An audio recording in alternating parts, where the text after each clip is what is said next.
করা হইল নবী তত্ত্ব এবং কি মেরাজ তত্ত্ব। আমি গুনাহগার শফিক সরকার, আমাকে নবী তত্ত্ব থেকে কথা গান করতে হবে, পাশাপাশি বাতেন সরকার সাহেব উনি মেরাজ তত্ত্ব থেকে গান কথা আলোচনা করবেন। সে পর্যায়ে যাব। তন্মধ্যে আমি বন্দনার পর একটি ভালো লাগা একটি গান করেছিলাম, খাজা বাবার শান। তোমার নামে ভক্তের নৌকা দিলাম গোসারিয়া, তুমি নিয়ে পার করিয়া তুমি আল্লাহরও আউলিয়া। শব্দটা আউলিয়া ব্যবহার করা হয়েছে। এইখানে দাঁড়িয়ে আমি একটি কথা বলেছিলাম, খাজা বাবা যখন দিল্লিতে সে তার ভক্ত কুতুবউদ্দিনকে উদ্ধার করার জন্য আসলেন, পেটের সন্তানটা আমার খাজা বাবাকে সালাম দিয়েছিলেন। এখন এইখানে তার কথা হইল, আল্লাহ কুরআন পাকের মধ্যে বলা নবীদেরকে বলেছেন আসসালাতু আসসালামু আলাইকা, অর্থাৎ আমরা নামাজের মধ্যেও যে সালামটা আমাদের নবীকে দিয়ে থাকি আত্তাহিয়াতুর মধ্যে, এখানেও আসসালাতু আসসালামু আলাইকা ইয়া আইয়ুহান নবী, আল্লাহ নবীকে সালাম দিয়েছেন। এখন কথাটা হইল আসসালামু আলাইকুম, এটা হইল এক বচন, আর আসসালাতু আসসালামু আলাইকা এটা হইল বহু বচন। আর একটা কথা জিজ্ঞাসা করেছেন, কয় মাজারে এই যে আমরা ওলিয়া উলিয়াদেরকে যে সালাম দেই সেই সালামটা কেমনে দেই? এই সালামটা দিলে তো এটার জবাব হইব। এই জবাবটা যদি দেই তাইলে তো আগের কথার জবাবটা হইব। তবে বিষয়টা হয়েছে কি, আমি একটু বিপদে পড়ছি। এই জন্য আমাদের বাংলাদেশের একটা জেলা আছে, সেই জেলাটারে চাঁদের দেশ করে কয়, চিনেন? নোয়াখালী। এই ডিস্ট্রিক্টের মানুষগুলা খুব চতুর, মানে চালাক, জ্ঞানী। এই নোয়াখালী থেকে এক হুজুর উত্তরবঙ্গে ওয়াজ করার জন্য গেছে। ওয়াজ করবার যায় কইতেছে, কয় ভাই এইখানে কোনো নোয়াহিল্লা আসেননি, এইখানে যদি কোনো নোয়াহিল্লা থাহেন তাইলে দয়া করে একটু হাতটা উঁচা হরেন। তো ওইখানের মধ্যে এক নোয়াখালীর এক লোক বসা, কয় হাত উঠাবো না। হুজুরে দেখি কি কয়, হাত উঠায় নাই। এখন হুজুরে ওয়াজ শুরু করছে, কোনো হাত উঠায় না, তাহলে হুজুরে ভাবলে এখানে কোনো নোয়াখাইলা নাই।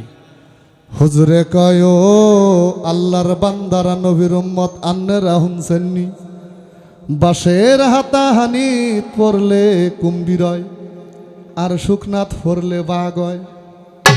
কেন নোয়াখাইলাই হাত উঠাইছে? কয় হুজুর আই একটা কথা কইতাম নি।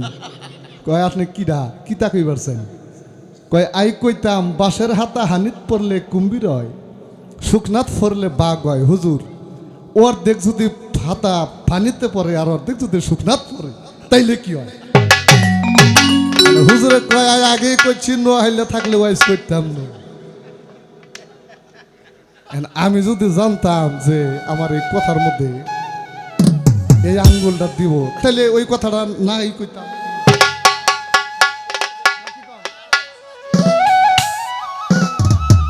বেজাল এর নাই, আমারে বেজালে ভালাইছে, সখীপুর থেকে আইছে, আমি কি হারে খেলে বেটা যাইবার দিব? হ্যাঁ, আমি জবাব দিবার পারি আর না পারি, আগে একটা প্রশ্ন কইরা নই। গানের থেকে আমার গানের থেকে ধরছে না, কথার পৃষ্ঠে কথা, গানের পৃষ্ঠে গানের নাম হইল বাউল বিচার গান। বাবা যে আপনি জবাব করবেন, আপনি যে গানটা করেছেন এটা বড় পীরের জীবনী।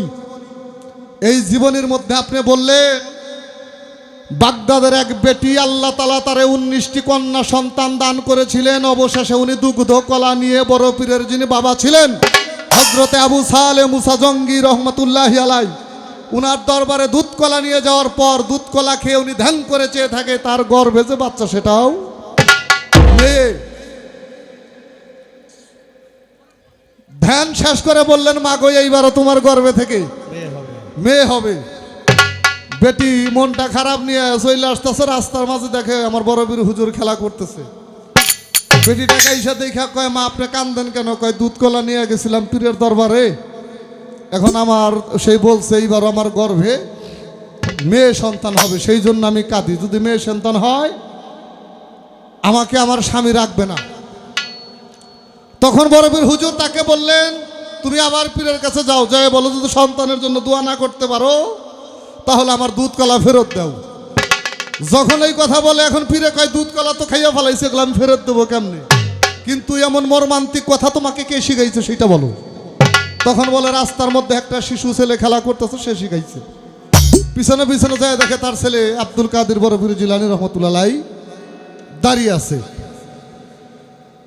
তখন বলছিল যে তুমি বেটিতে কেন পাঠাইলে? ওই একই কথাই বলছিল যে দুধ কলা খাইয়া দোয়া করতে পারবেন না, আপনি দুধ কলা খাইলেন কেন? রাগ হইয়া একটা থাপড় মারছিল, তাই বলছে না? কয়েকটা থাপ পরে 19টা মাইয়া পোলা করছে, তাই করছে না? গর্বে যেটা ছিল ওইটাও করছে। আচ্ছা বাবা, পোলাফান কয় বছর পর পর হয় গো? বছরে কয়টা হয়?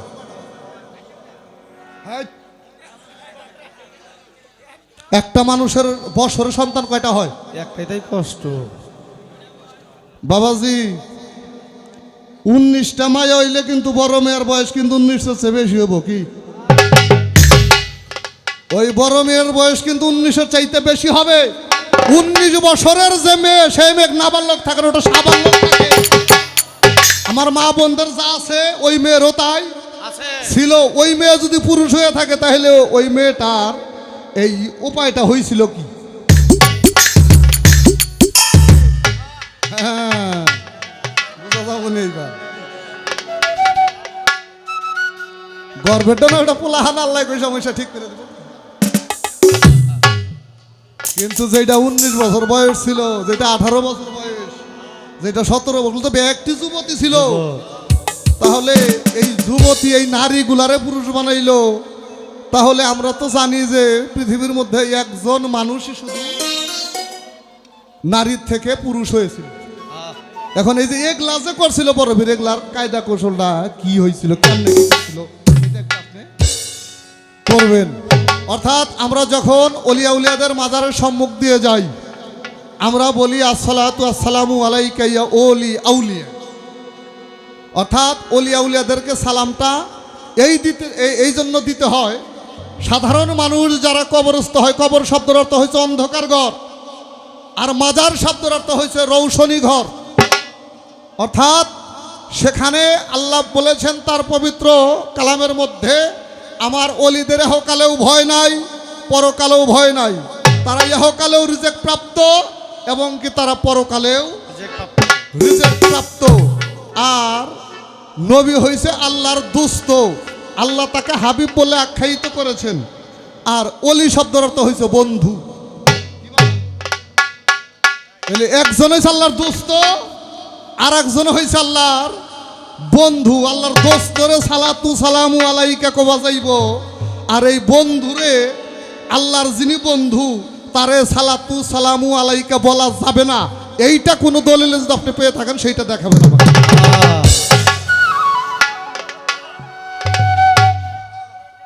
মানে এই যে বলা যাবে না, এইটার দলিলটাকে আপনি আমার দিয়েন নাকি? তারপরে যদি আমারটা না থাকে আমি ভুল তো পেয়ে গেছি, ভুল হইতেই পারে। এই বলা যাবে না ওলিদেরকে আসসালাতু আসসালামু আলাইকা বলা যাবে না, এইটার দলিলটা আপনি দিয়েন। নবীকে সালাতু আসসালামু আলাইকা আল্লাহ দিয়েছে, ওলিদেরকে আল্লাহ সালাম দেয় না?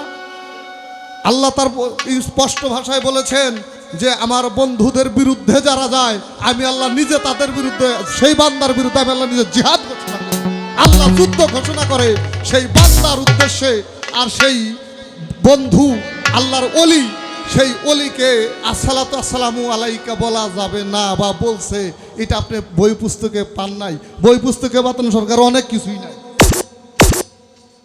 তারপরেও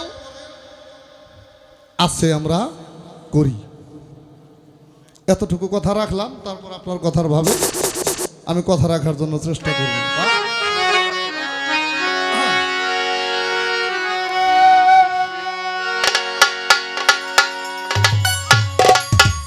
এইবার আমার পালায় চলে যাব আমি। আগে একটি গান আমি করি, তারপর দেখা যাক। পালাটা কিন্তু বাবা আমাদেরকে দেওয়া হয়েছে আখেরি জামানার নবী তত্ত্ব। এখন এই যে তত্ত্ব, যে বিষয়টা, তত্ত্ব হচ্ছে সৃষ্টি, তত্ত্ব হচ্ছে লীলা, তত্ত্ব হচ্ছে রস, তত্ত্ব হচ্ছে অমৃত, তত্ত্ব হচ্ছে নিগুড়, তত্ত্ব হচ্ছে প্রথম, তত্ত্ব হচ্ছে সমস্ত লীলার উৎস। এখন এটা কিন্তু এই যে আমি আমার ভাবে থেকে আমি যে তত্ত্বের যে বিষয়টা সেইটা কিন্তু আমি বললাম। এইবার আমি আমার ভাবে থেকে একটি গান আগে করি, আপনারা শোনেন।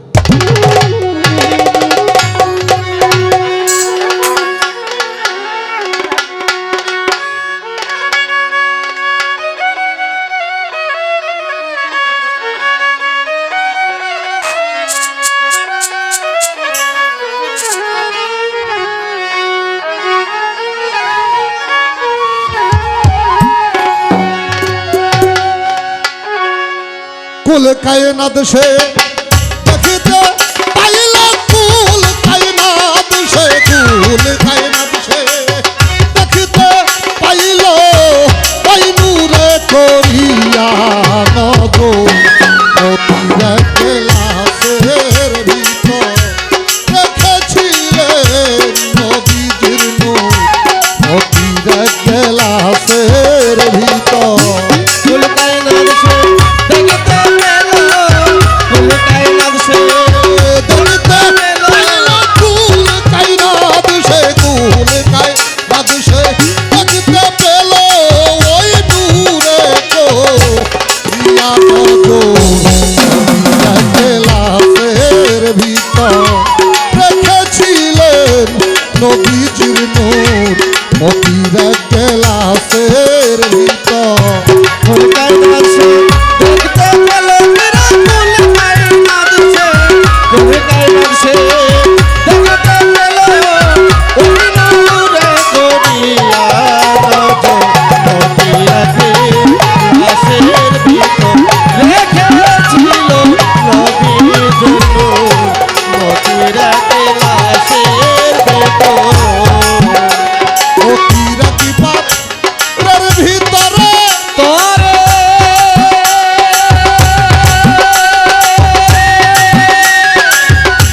ছিল সেই রূপ নিহারে, অতিরা কি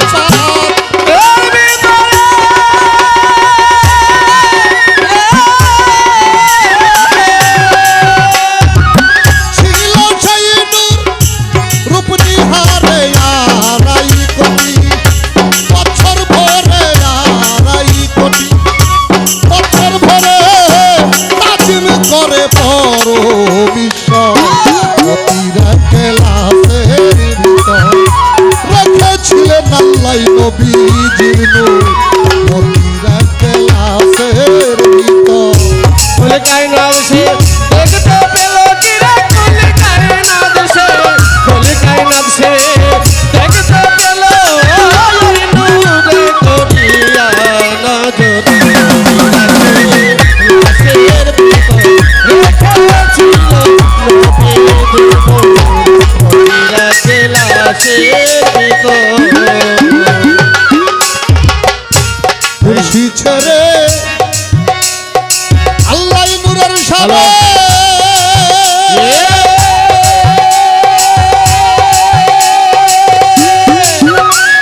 ওই নূরের সামনে কিয়াম করে এসে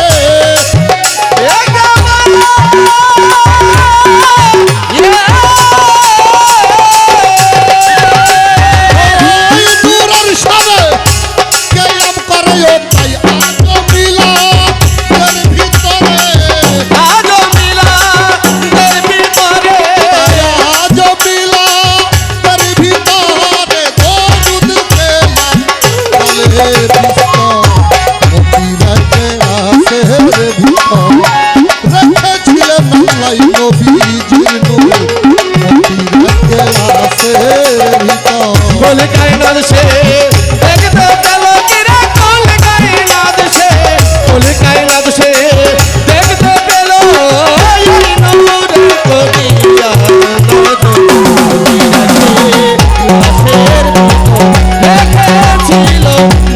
দিল নবীরা গেলাসের ভিতর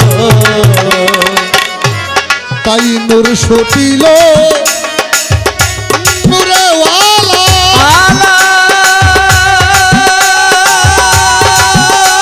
সূরা আল ইমরান রাই তাহার হাওলা নূর সটিল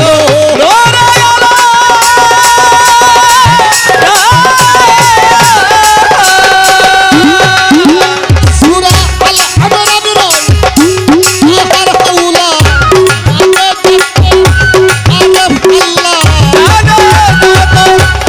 আরফ আল্লাহ জানে যত জানে যত আল্লাহ আয়াত তার কাছি নম্বর অতিরাতে লাফের ভিতর রেখেছিলেন লাই নবীজির নূর অতিরাতে লাফের ভিতর ফুলে কায়নাত সে দেখতে চলো মিরাকেল কায়নাত সে ফুলে কায়নাত সে দেখতে চলো ওই ওই নূরের কোকিলা নজর নবীরা গেলাসের ভিতর রেখেছিল নবীরা গেলাসের ভিতর ও তাই নূর সটিল নূরেওয়ালা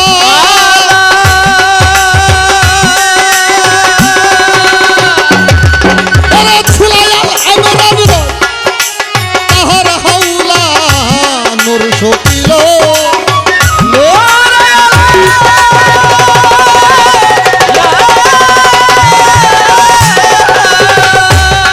ছুলায়াল ইমরান রাই তাহার হাওলা জানে যত আরফ আল্লাহ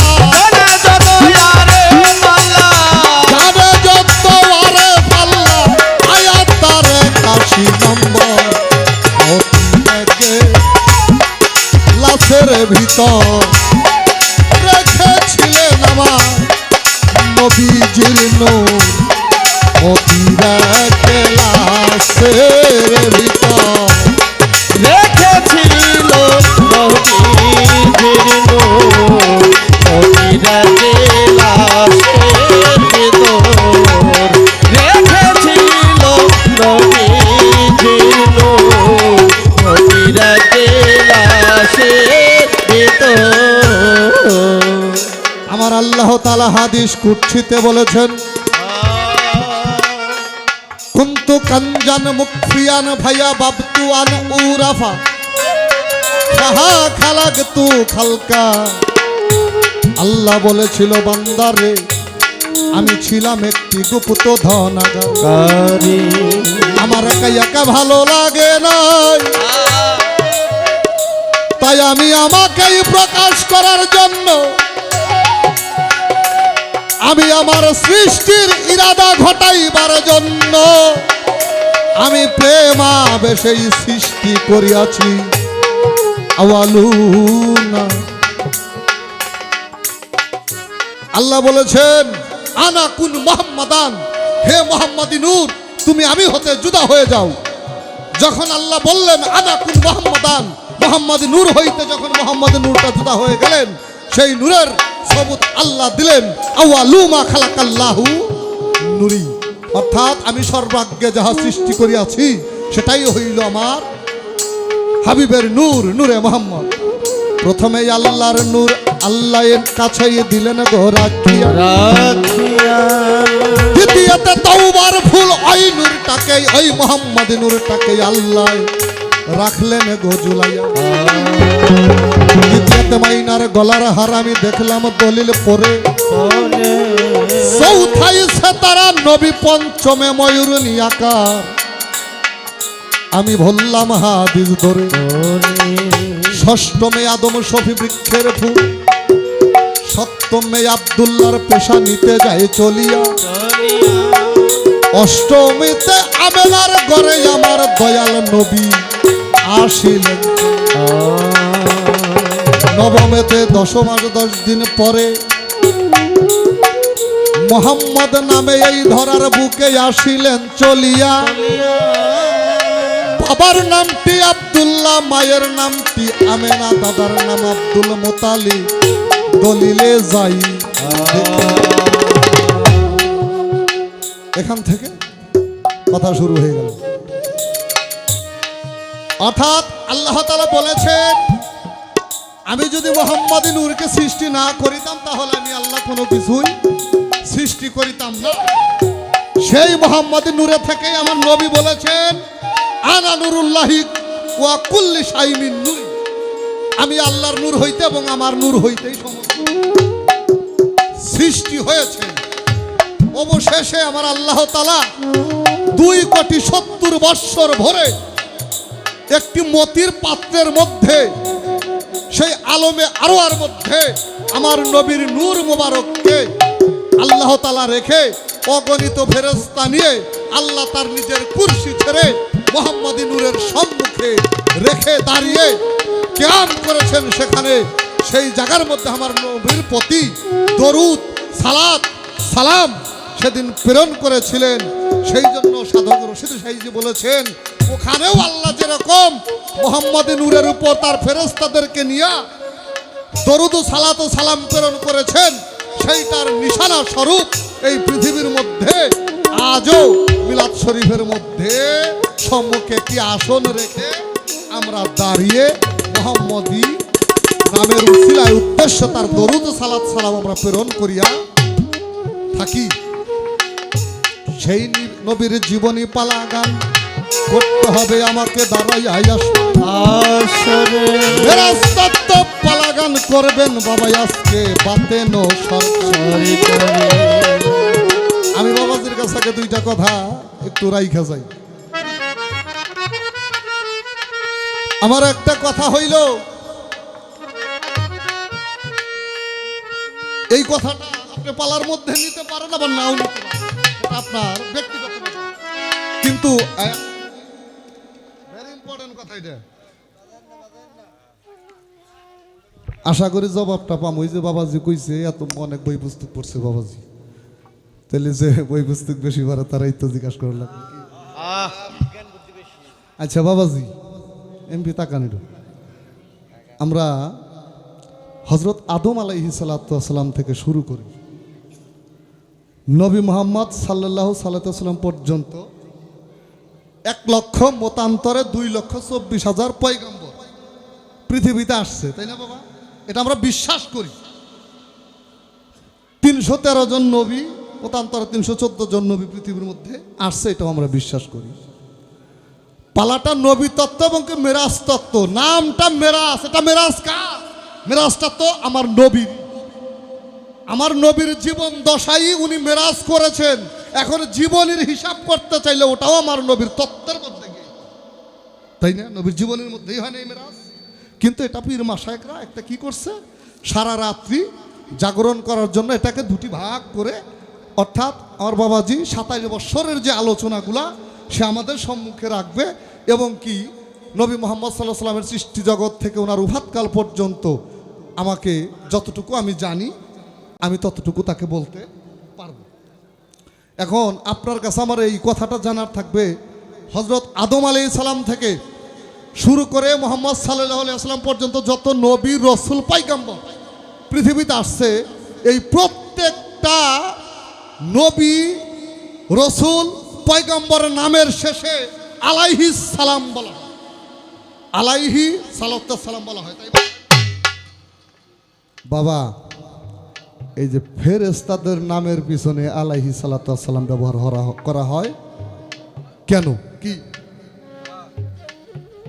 দলিলের মধ্যে বলা হয়েছে আশরাফুল মাখলুকাত হয়েছে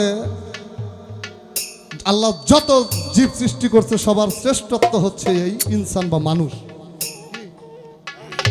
কোন ওলিয়া উলিয়ার নামের পিছনে আলাইহি আসসালাম বলা হয় না, এটা শুধু নবী রসুলদের নামের পেছনেই ব্যবহার করা হয় এবং নবীর সাহাবীদের নামের পেছনে ওটা ব্যবহার করা হয় নাই, হয়েছে কি?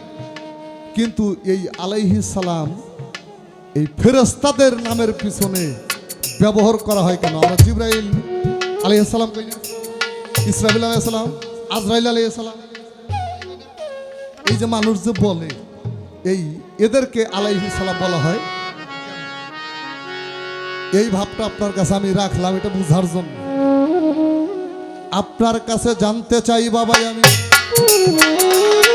আল্লাহর বিষয় নিয়া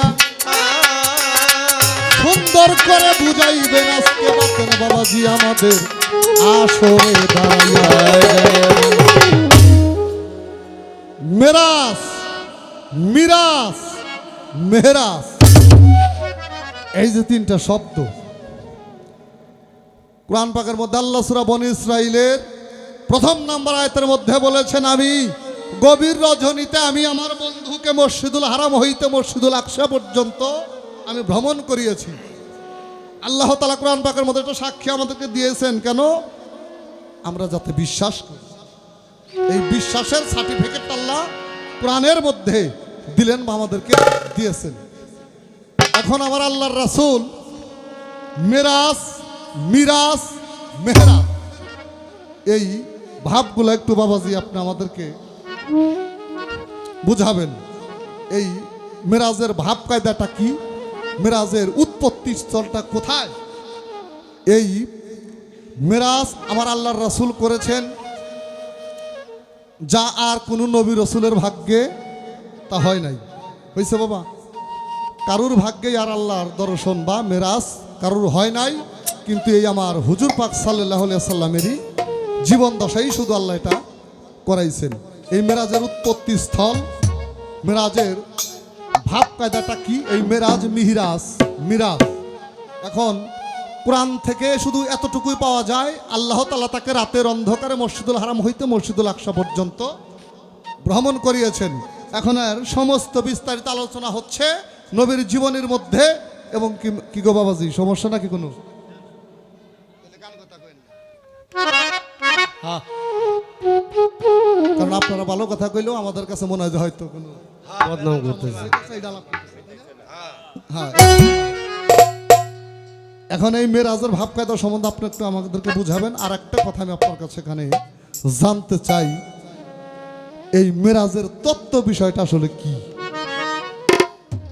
আমার এই যে দাদা ভাই বললো মেরাজ তত্ত্ব, এই মেরাজ তত্ত্বটা কি? এই কথাটা আমি আপনার কাছ থেকে এখানে ক্লিয়ার হব। তারপর আপনি যেইভাবে আলোচনা করবেন, যেইভাবে কথা রাখবেন, আমি সেইভাবে আপনার সাথে কথা এবং কি গান করার জন্য চেষ্টা করব। আরেকটি গান